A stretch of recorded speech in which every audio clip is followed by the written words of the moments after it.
নমস্কাৰ আৰু আজিৰ ভিডিঅ'ত আমি ওয়াৰ্কশিট 3 পৰা আৰম্ভ কৰিম। ওয়াৰ্কশিট 3 প্ৰথম কোৱেশ্চনটো আছে change the following singular into plural. তো এতিয়া একবচনক বহুবচন বনাবলৈ আমাক নিৰ্দেশ দিছে। ইয়াত চোৱা প্ৰথমটো দিছে ব্ৰাঞ্চ BRANCH। চোৱা শেষত CH আছে। তো কোনো এটা শব্দৰ শেষত যদি CH থাকে ইয়াৰ বেছিভাগৰে যেতিয়া আমি সিঙ্গুলাৰৰ পৰা প্লুৰেল কৰিবলৈ যাওঁ তেতিয়া কি হয় চোৱা BRANCH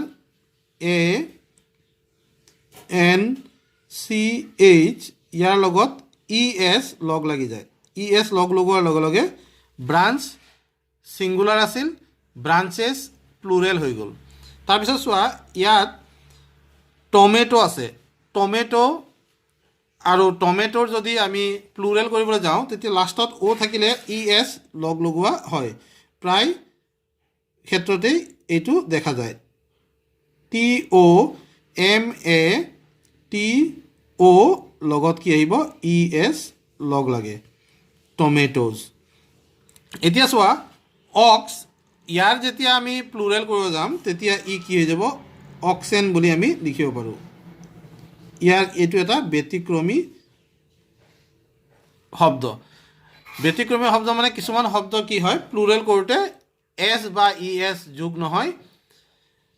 শব্দটোত বিশেষকৈ কিছুমান এনেকুৱা শেষত লগ লাগে, যেনেকৈ ইয়াত লগ লাগিছে EN লগ লাগি অক্সেন হৈ গ'ল আৰু কি হ'ল প্লুৰেল হৈ গ'ল। ঠিক সেনেকৈ চাইল্ড আছে, ইয়াতো ES বা S যোগ নহয়, ইয়াত কি হ'ব CHILD চাইল্ড, ইয়াৰ লগত REN লগ লাগিব। REN লগ লগাৰ লগে লগে চিলড্ৰেন হৈ যাব। তো চিলড্ৰেন হ'ল প্লুৰেল ফৰ্ম অফ চাইল্ড, শিশুসকল। ঠিক সেনেকৈ বাফেলো, ইয়াত চোৱা শেষত O আছে, গতিকে ইয়াত কি আহিব আগৰটোৰ লগত একেই বাফেলো BUFFALO,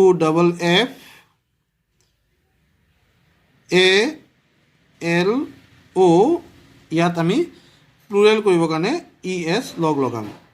আগৰ নিয়মটোৰ লগত একেই। আকৌ ডিছ SH চাউণ্ড হৈ আছে, SH চাউণ্ড হৈ থকাবিলাকৰ লগত কি যোগ হয় ES যোগ হয়, ডিছেছ হ'ব। কি হ'ব ডিছেছ। তাৰপিছত কিছুমানত কি হয় DOLL, এনেকুৱা ধৰণৰ শব্দবিলাকৰ প্লুৰেল কৰোঁতে ES লগ নলগাই আমি S লগ লগাই দিলেই শব্দটো বহু বচনলৈ গুচি যাব। যেনেকৈ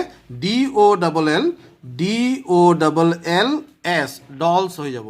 ঠিক সেনেকৈ চোৱা ষ্টৰী আছে STORY, ষ্টৰীটো যেতিয়া আমি প্লুৰেল কৰিব যাম তেতিয়া কি হ'ব ৱাইটো উঠি যাব, ৱাইটো উঠি IES লগ লাগিব, ষ্টৰিজ হৈ গ'ল।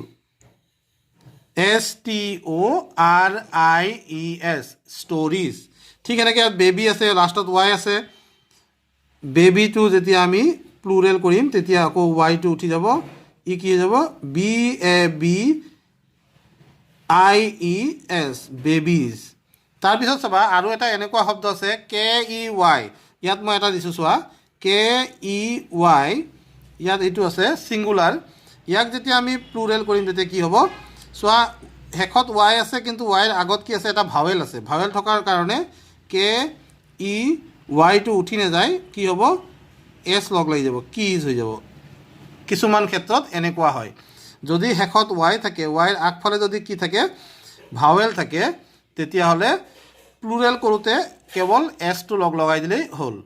ঠিক এনেকৈ এইটো চোৱা ইয়াত আৰু এটা ব্যতিক্ৰমী আছে, যেনেকৈ GOOSE গুজ আছে, ইয়াক যেতিয়া আমি প্লুৰেল কৰিম OOৰ জেগাত EE হৈ যাব, গিজ হৈ যাব, তেতিয়া ই কি হৈ যাব প্লুৰেল হ'ব।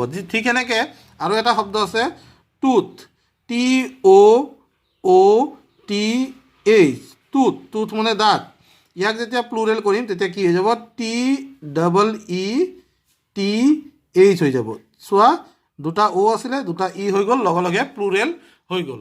এনেধৰণৰ কিছুমান নিয়ম আছে। নিয়মখিনি ভালদৰে যদি জানি যোৱা তেতিয়া এইবোৰৰ যিকোনো শব্দৰে তুমি ছিংগুলাৰৰ পৰা প্লুৰেল কৰিব পাৰিবা, প্লুৰেলৰ পৰা ছিংগুলাৰ কৰিবলৈ শিকি যাবা।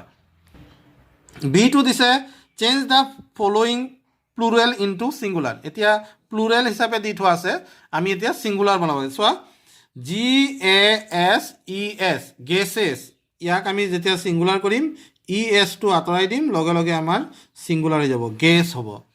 ঠিক এনেকৈ DRESSES dresses আছে, গতিকে ইয়াক আমি ES টো আঁতৰাই দিম, তাৰপিছত আমি singular শব্দটো পাই যাম, ই হ'ব ড্ৰেছ। ট্ৰেইনছ আছে, ঠিক এনেকৈ এইটো কি কোনটো আঁতৰাব লাগিব, TRAIN হ'ব, ট্ৰেইন। এছটো আঁতৰাই দিলেই আমাৰ প্লুৰেলৰ পৰা ছিংগুলাৰ হৈ যাব। বক্সেছ আছে, তেতিয়া আমি বক্সেছৰ ESটো আঁতৰাই দিম, ই হৈ যাব বক্স, আৰু এইটো হ'ব ছিংগুলাৰ। ঠিক এনেকৈ বয়জ আছে, BOYS আছিলে, আমি এছটো নোহোৱা কৰি দিম, লগে লগে ই হৈ যাব প্লুৰেলৰ পৰা ছিংগুলাৰ। ঠিক এনেকৈ চোৱা পাপিজ আছে, পাপিজ PUPPIES আছে, গতিকে IESৰ জেগাত যদি মই PUPPY লিখি দিওঁ, তেতিয়া ই কি হৈ যাব, একবচন বা ছিংগুলাৰ হৈ যাব। টিথ আছে, টিথ মানে বহু বচন, ইয়াক যদি আমি ছিংগুলাৰ কৰোঁ, ডাবল ইৰ জেগাত দুটা O লিখি দিম, আৰু ই হৈ যাব ছিংগুলাৰ, টুথ, TOOTH, টুথ। এইটো এটা শব্দ মাইচ, মাইচ শব্দটোৰ ছিংগুলাৰ ফৰ্মটো কিন্তু ইয়াত এনেকৈ নাই, কাৰণ ইয়াৰ মাইচ শব্দটোৰ ছিংগুলাৰ ফৰ্মটো হ'ল মাউচ।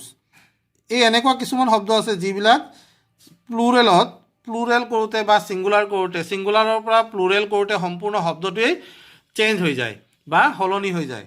মাইচ আছিলে, এইটো হ'ব মাউচ। মাউচ আৰু মাইচৰ মাজৰ সম্পৰ্কটো কি, মাউচটো হ'ল একবচন, মাইচ হ'ল বহু বচন। ইয়াত আছে উইমেন, উইমেনটো কি হ'ব, ইয়াত চোৱা WOMEN আছে, ইয়াক যেতিয়া আমি ছিংগুলাৰ বনাম তেতিয়া MENৰ জেগাত MAN লিখি দিলেই আমাৰ প্লুৰেলটো ছিংগুলাৰ হৈ যাব। ঠিক সেনেকৈ হিৰোজ আছে, ইয়াক আমি কি কৰিম, হিৰো লিখি দিম, হৈ যাব, ESটো আঁতৰাই দিম, লগে লগে ছিংগুলাৰ হৈ যাব। নিশ্চয় তোমালোকৰ মনত থাকিব এইবোৰ। এতিয়া মই যাওঁ নেক্সট কুৱেশ্যনটোলৈ। ইয়াত দিছে correct the following sentences using noun, অৰ্থাৎ numbers. The farmer has a ox, ইয়াত the farmer has a ox আছে, ইয়াত আমি অক্সেন মানে বহু বচন, কেতিয়াও নহয়, চ' ইয়াত লিখিব লাগিব দ্য ফাৰ্মাৰ হেজ, দ্য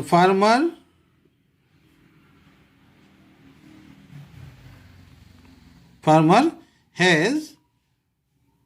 এটা কথা চাবা, অক্সেনৰ ছিংগুলাৰ ফৰ্মটো হ'ল অক্স, আৰু অক্সৰ আগফালে এ নবহে, an ox. The farmer has an ox. All the families members are happy today, ইয়াত ফেমিলিজ বুলি কোৱা আছে, ইয়াত কি হ'ব, all the family members, all the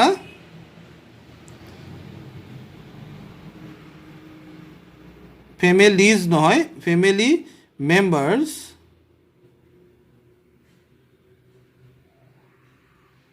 all the family members are happy today. All the family members are happy today. Next, the child are, এতিয়া ইয়াত দিছে না the child are playing in the park, the child নহয়, the children হ'ব, এইটো কিয় কাৰণে are আছে, the children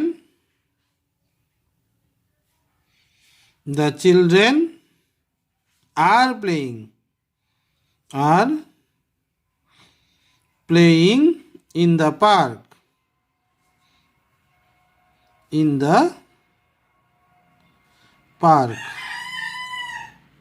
next, all the boy আছে, তাৰপিছত কি আছে, are আছে, all the কি হ'ব, all the boys হ'ব, all the boys are having fun to see the match.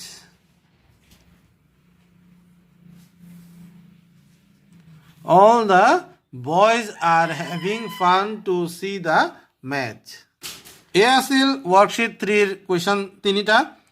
আশা কৰোঁ তোমালোকে এইকেইটা শিকি গলা ভিডিঅ'টো চোৱাৰ বাবে সকলোকে ধন্যবাদ জনাইছোঁ আৰু পৰৱৰ্তী ভিডিঅ'ত মই ৱৰ্কশ্বীট 4 লৈ আহিম বুলি প্ৰতিশ্ৰুতি দি আজিৰ ভিডিঅ'টো ইয়াতে সামৰিছোঁ ধন্যবাদ